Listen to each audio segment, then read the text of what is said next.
Study 91 के official YouTube channel पर आप सभी विद्यार्थियों का मैं जीएस फैकल्टी जेपी सर हार्दिक स्वागत अभिनंदन वंदन करता हूं। आज शुरू करते हैं हम लोग हिस्ट्री स्पेशल क्लास, जिसमें हम लोग स्टडी करेंगे लॉर्ड रिपन। लॉर्ड रिपन, जिसे फ्लोरेंस नाइटिंगेल ने रिपन को भारत का उद्धारक कहा था। लॉर्ड रिपन का शासनकाल भारतीय वायसरायों का स्वर्णकाल कहा गया। भारतीयों के संदर्भ में लॉर्ड रिपन, जो कि लॉर्ड लिटन के बाद भारत का गवर्नर जनरल बनकर के आया, और उसके द्वारा किया गया कुछ कार्य जो कि आज भी आप देख सकते हैं। इसी वजह से तो इसे भारतीय स्वशासन का जनक कहा गया। इससे संबंधित जो प्रश्न पूछे गए हैं, जैसा कि आप स्क्रीन पर देख रहे हैं, प्रथम कारखाना अधिनियम कब जारी किया गया था? हंटर आयोग का संबंध किससे था? इल्बर्ट बिल विवाद क्या था? विवाद शब्द होना चाहिए, न कि जो है विवाद होना चाहिए। ये हमारे टाइपिस्ट महोदया का जो है कमाल है। इल्बर्ट बिल विवाद अब सही हो गया। शुरू करें आज के इस सेशन को। उससे पहले बताएं कि रिपन का शासनकाल जो कि 1880 से लेकर के 1884 तक रहा था। इसी इल्बर्ट बिल विवाद के कारण इसको त्यागपत्र दे करके और स्वदेश जाना पड़ा था। शुरू करें आज के इस सेशन को।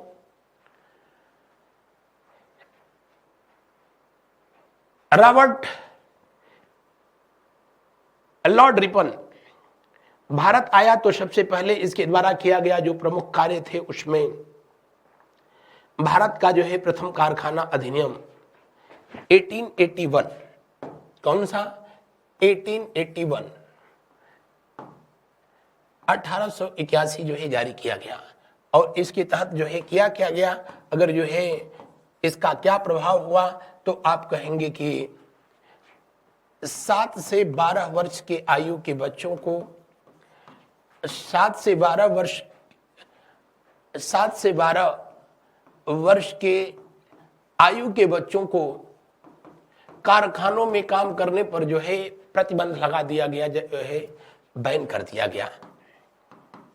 बच्चों को कारखानों में कार्य करने पर प्रतिबंधित किया गया, कार्य करने से प्रतिबंधित किया गया। आज भी हमारे संविधान में आप सबको पता है, आर्टिकल 14 के अनुसार 14 वर्ष से कम आयु के बच्चों को किसी भी कारखाना या किसी भी जो है इस तरीके का व्यावसायिक संस्थान में उनको लगाना पूरी तरीके से जो है वर्जित है। इतना ही नहीं, लॉर्ड रिपन के शासनकाल में ही कार्य अवधि भी जो है डिसाइड की गई, और सप्ताह में एक दिन जो छुट्टी का प्रावधान था उसको परमानेंट जो है कर दिया गया था। लॉर्ड रिपन के शासनकाल की ये पहली प्रमुख घटना थी। दूसरी प्रमुख घटना वर्नाकुलर प्रेस एक्ट था। वर्नाकुलर प्रेस एक्ट, जिसको 1882 में समाप्त कर दिया गया, रद्द कर दिया गया था। किसके द्वारा? लॉर्ड रिपन के द्वारा। ये वर्नाकुलर प्रेस एक्ट क्या था? इसके पीछे की कहानी यह है, पिछले क्लास में भी आपसे बताया था। लॉर्ड लिटन जब भारत का गवर्नर जनरल बनकर के आया, तो उसी के शासनकाल में, मैं पिछले वीडियो में बताया भी था इस बात को, 1876 में रॉयल टाइटल एक्ट जो है लागू किया गया, और जिसके तहत हाईएस्ट सिविलियन अवार्ड, सर्वोच्च नागरिक पुरस्कार कैसरे हिंद का सृजन किया गया। ब्रिटेन की महारानी विक्टोरिया को कैसरे हिंद सबसे पहले दिया जाना था, और उसको लेकर के भारत में पहला दिल्ली दरबार का आयोजन किया गया 1 जनवरी 1877 को। लेकिन महारानी विक्टोरिया मैडमवा नहीं आई, और उसके पीछे वजह था प्लेग रोग। लेकिन उसके महारानी बनने के उपलक्ष्य में ब्रिटिश हुकूमत का भारतवर्ष पर जो है शासन के 20 वर्ष कंप्लीट होने के उपलक्ष्य में जो भव्य आयोजन दिल्ली दरबार का पहला आयोजन किया गया, करोड़ों रुपया पानी की तरह जो है बहाया गया। तब भी ऐसा होता था, यानी आजादी से पहले की सरकारें भी ऐसा करती थी, पब्लिक के जो है मेहनत का पैसा पानी की तरह जो है बहा दिया जाता था, और आजादी के बाद की भी सरकारें करती हैं। अब तो आजादी के बाद हालात ऐसे हैं कि अभी तक तो जो है फिर सिर्फ पेपर लीक हो रहा था, अब तो मंदिर लीक भी होने लगा। उद्घाटन से पहले ही जो पुल बनाए जा रहे हैं उनका तर्पण हो जा रहा है, क्योंकि अब तो भ्रष्ट मुक्त सरकार है। उन दिनों भी ऐसा रहा था, इन दिनों भी जो है ऐसा रहा है। जो गरजते हैं वो बरसते नहीं हैं, जो बरसते हैं वो बादल गरजते नहीं हैं। बहरहाल हम लोग वर्नाकुलर प्रेस एक्ट पर जो है बात करेंगे, लेकिन इतिहास हमेशा अपने को दोहराता है।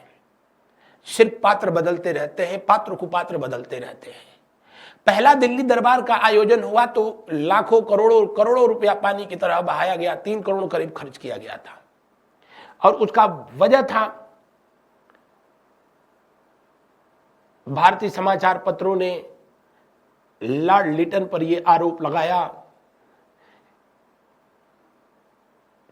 कि इस महामारी के दौर में, अकाल के दौर में इस तरह का आयोजन और पब्लिक के पैसे का मिसयूज बिल्कुल वैसे ही है जैसे रोम चल रहा था और नीरो बंसी बजा रहा था। तो जाहिर सी बात थी, ये बात जो है लिटन को चुभी, और इतना चुभ गई कि उसी ने जो है वर्नाकुलर प्रेस एक्ट जो है लागू किया। वर्नाकुलर प्रेस एक्ट जो है, अगर जो है पूछा जाए कि कब लागू किया गया था, तो इसको कहेंगे वर्नाकुलर प्रेस एक्ट को लागू किया गया था 1878 के द्वारा। किसके द्वारा लागू किया गया? तो आप कहेंगे लॉर्ड लिटन के द्वारा लागू किया गया था। किसके द्वारा? लॉर्ड लिटन के द्वारा जो है इसको लागू कर दिया गया, वर्नाकुलर प्रेस एक्ट, जिसको कि गैंगिंग एक्ट के नाम से भी जाना जाता था। इस नाम से, गैंगिंग एक्ट के नाम से भी इसे जाना गया। और इसी एक्ट के संदर्भ में सुरेंद्र नाथ मुखर्जी ने कहा था कि ये भारतीयों पर एक तरीके से वज्रपात है। वर्नाकुलर प्रेस एक्ट के तहत जो है भारतीय समाचार पत्रों पर प्रतिबंध लगा दिया गया। क्या किया गया? भारतीय समाचार पत्रों पर प्रतिबंध लगा दिया गया, इनको बैन कर दिया गया। लेकिन लॉर्ड रिपन आया तो 1882 में जो है वर्नाकुलर प्रेस एक्ट को जो है क्या कर दिया? रद्द कर दिया, समाप्त कर दिया। यानी भारतीय भाषा के जिन समाचार पत्रों पर इस एक्ट के तहत जो है प्रतिबंध लगाया गया था, उनको सबको जो है प्रतिबंध मुक्त कर दिया गया। मैं पढ़ाया तो पिछले क्लास में बताया भी था, उस वीडियो को आप देख भी सकते हैं।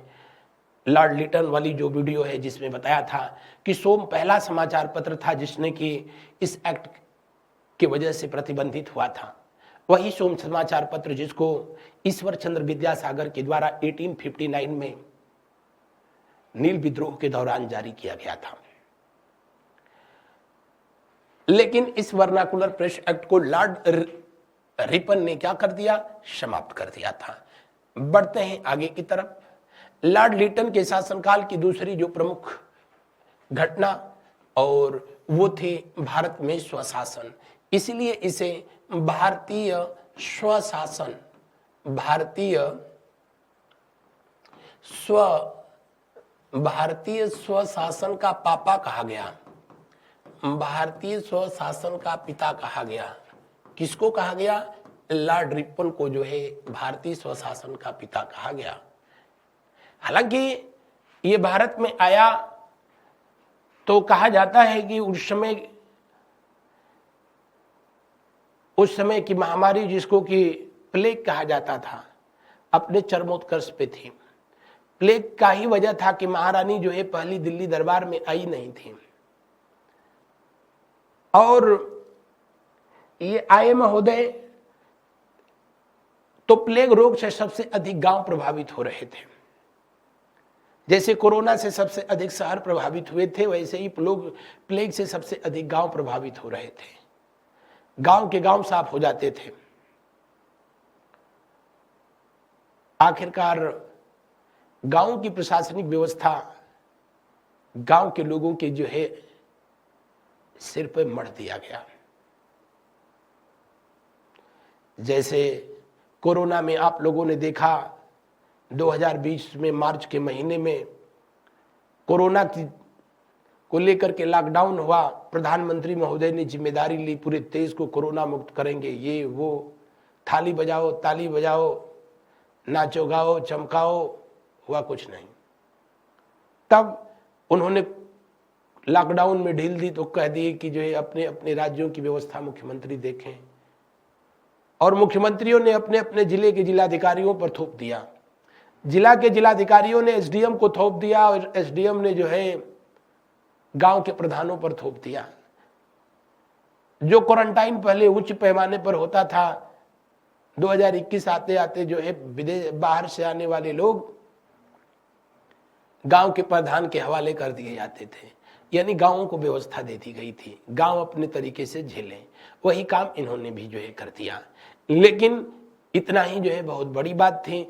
इनको भारतीय स्वशासन का पिता कहा गया और इन्होंने स्वशासन की जो है 3 लेयर बनाए। एक जो है जिसको कि तालुका कहा गया, यानी ग्राम स्तर पे, और दूसरा जो था वो था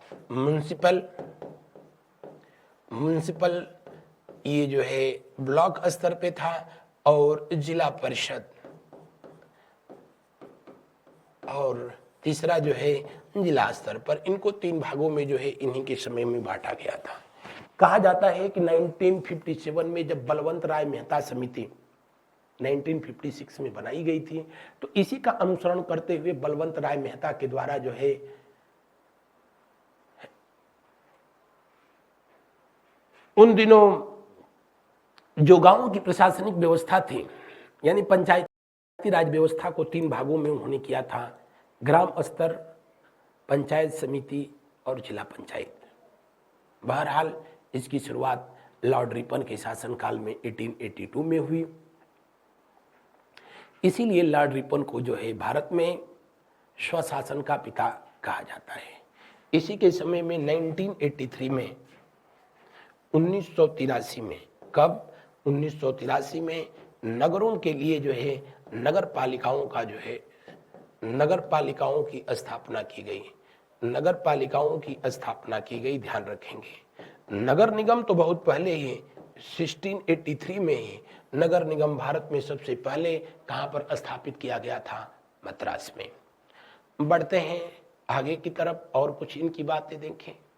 प्रथम 10 की ये जनगणना इन्हीं के समय में शुरू हुई 1881 में। ध्यान रखेंगे, अगर जो है भारत में पहली जनगणना की बात किया जाए तो भारत में प्रथम जनगणना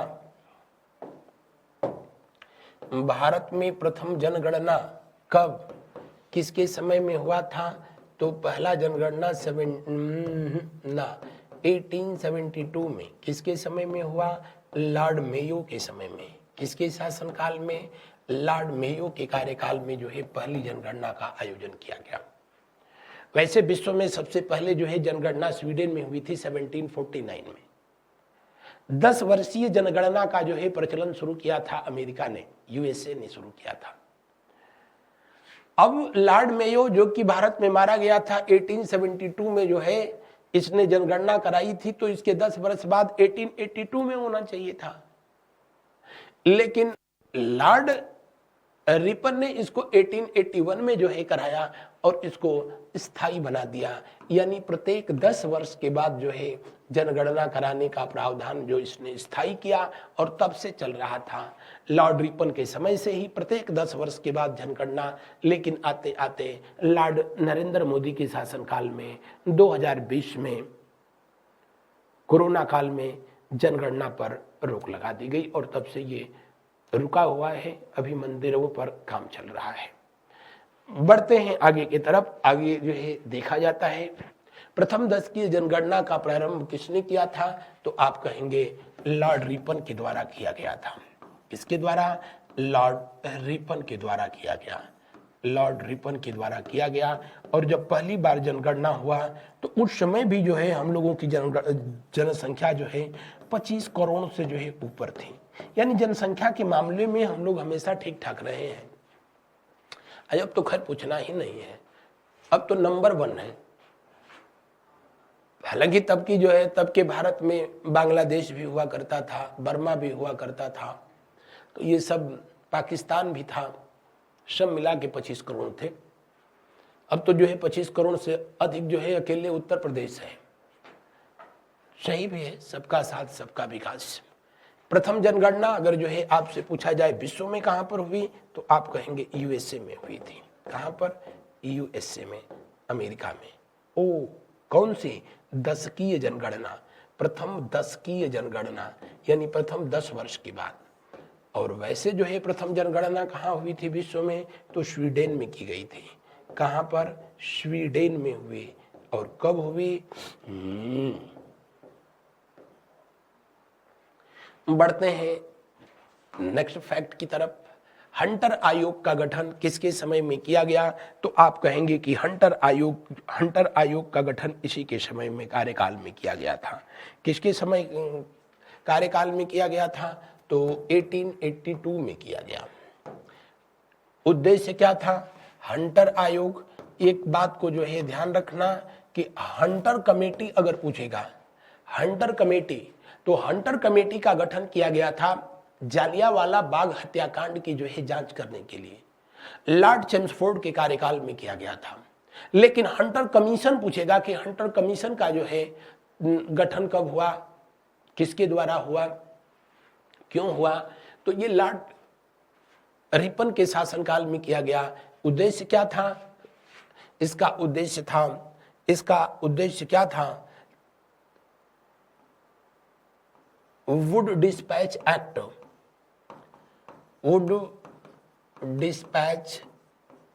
एक्ट 1854 किसके समय में बनाया गया था, तो आप कहेंगे कि लॉर्ड डलहौजी के समय में। किसके समय में? लॉर्ड डलहौजी के समय में जो है इसे लाया गया था। और लॉर्ड डलहौजी के समय में वुड डिस्पैच एक्ट लाया गया, चार्ल्स वुड डिस्पैच एक्ट लाया गया, जिसका संबंध जो है विश्वविद्यालय शिक्षा से था, विश्वविद्यालय शिक्षण से था। लेकिन इनके द्वारा जो है लाया गया जो हंटर आयोग था, इसका उद्देश्य यो था प्राथमिक शिक्षा का उत्थान करना, विश्वविद्यालय शिक्षा का उत्थान करना। और इसी की समीक्षा के लिए जो है इस एक्ट को जो है लाया गया था। किसके समय में? लॉर्ड रिपन के कार्यकाल में, लॉर्ड रिपन के कार्यकाल में लाया गया था, लॉर्ड रिपन के कार्यकाल में लाया गया था। और प्राथमिक शिक्षा को, किसको? प्राथमिक शिक्षा को बेहतर करने के लिए इस कमीशन के द्वारा जो है अपना रिकमेंडेशन जो है दिया गया था कि प्राथमिक शिक्षा स्थानीय भाषा में दी जाए, मातृभाषा में दी जाए, और उसके लिए प्रॉपर विद्यालयों की स्थापना किया जाए। वो अलग बात थी कि हंटर कमीशन के जो है रिकमेंडेशन को बहुत हद तक जो है लागू नहीं किया गया था। हंटर कमीशन और हंटर कमेटी दोनों में अंतर है, इस बात को जो है ध्यान रखेंगे। अगला इल्बर्ट बिल विवाद 1884, इल्बर्ट बिल विवाद 1884। इल्बर्ट बिल विवाद क्या था? इल्बर्ट बिल विवाद जो है उस समय का जो नियम था, उस समय के नियम के अनुसार अगर भारतीय कोई अपराधी है, इंडियन क्रिमिनल है, तो उसे भारतीय जज के कोर्ट में या ब्रिटिश कोर्ट में कहीं भी उसका मुकदमा जो है देखा जा सकता था। लेकिन अगर अंग्रेज अपराधी है तो उसका मुकदमा जो है भारतीय जज की कोर्ट में कदापि नहीं देखा जाएगा। जब देखा जाएगा तो जो है अंग्रेज जज के कोर्ट में ही देखा जाएगा। अपराधी भी अंग्रेज, जज भी अंग्रेज, यानी चोर चोर मौसेरे भाई। अब ये रिश्तेदारी कर लेते थे, सब साड़ू साड़ू हो जाते थे और उसका परिणाम होता था कि अपराध करने के बाद भी जो है उसे या तो सजा मुक्त कर दिया जाता था या नॉमिनल सजा दी जाती थी। यहां बायसनेस था। इस बात को जब जो है देखा किसने, लॉर्ड रिपन ने, तो उसने जो है इल्बर्ट बिल लाया और इल्बर्ट बिल के तहत यह प्रावधान किया गया कि अब भारतीय जज अंग्रेज अधिकारियों के भी मुकदमे देख सकते हैं। उसके बाद तो भाई बवंडर आ गया भारत में और ब्रिटेन दोनों जगह, क्योंकि जो अंग्रेज थे उनको पता था कि अगर किसी भारतीय कोर्ट में अगर हमारा मुकदमा देखा जाएगा तो काला पानी की सजा गोरों को भी हो सकती है, मौत की सजा गोरों को भी हो सकती है। वरना हिंदुस्तान में हजारों भारतीयों को फांसी की सजा, काला पानी की सजा दी गई, लेकिन किसी सिंगल एक अंग्रेज को कभी जो है आजीवन कारावास तक नहीं मिला। जबकि हर तरह के अपराध वो करते थे। साले सब दूध से धुले थे जी नहीं। न्यायालय उनका जो है बिल्कुल उनके बाप का घर था। इस व्यवस्था को उसने बदलना चाहा लॉर्ड रिपन ने, और उसने व्यवस्था को बदलना चाहा तो उसको लेकर के भारत में और ब्रिटेन में भी जो विद्रोह हुआ उसी को इल्बर्ट बिल विवाद कहा गया, और उसी की वजह से इसको त्याग पत्र दे करके स्वदेश जाना पड़ा था।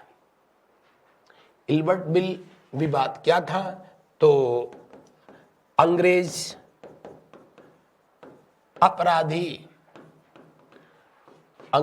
अपराधियों का मुकदमा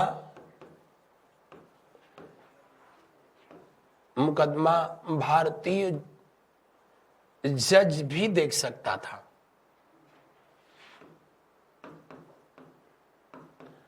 इसी को लेकर के जो है यहां विवाद हुआ और इसी को लेकर के जो है रिपन को त्याग पत्र देना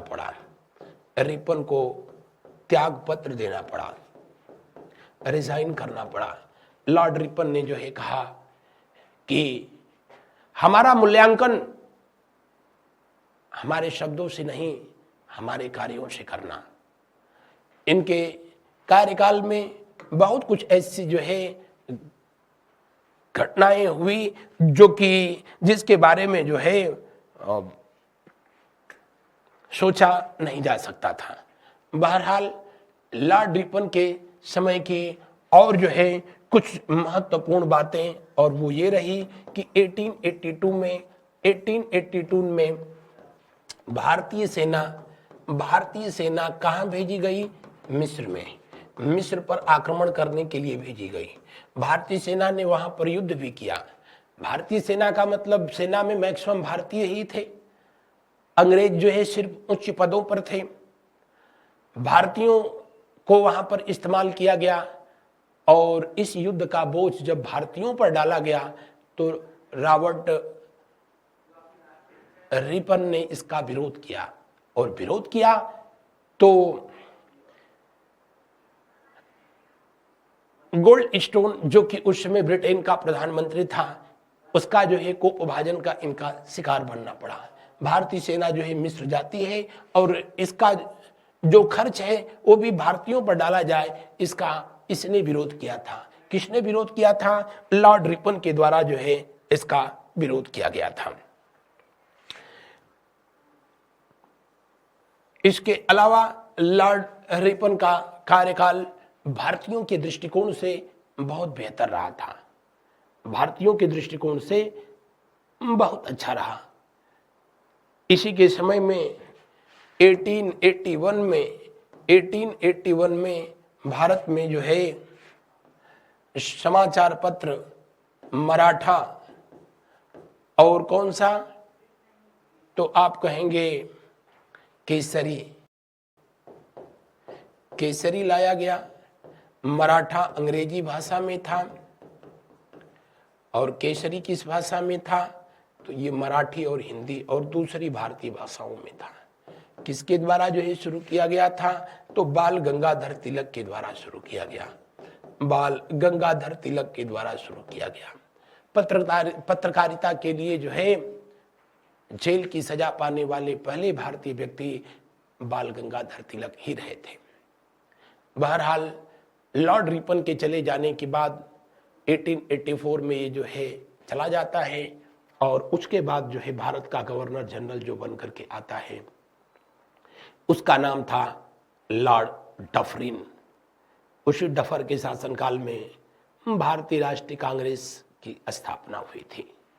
लेकिन आज के इस सेशन में बस इतना ही।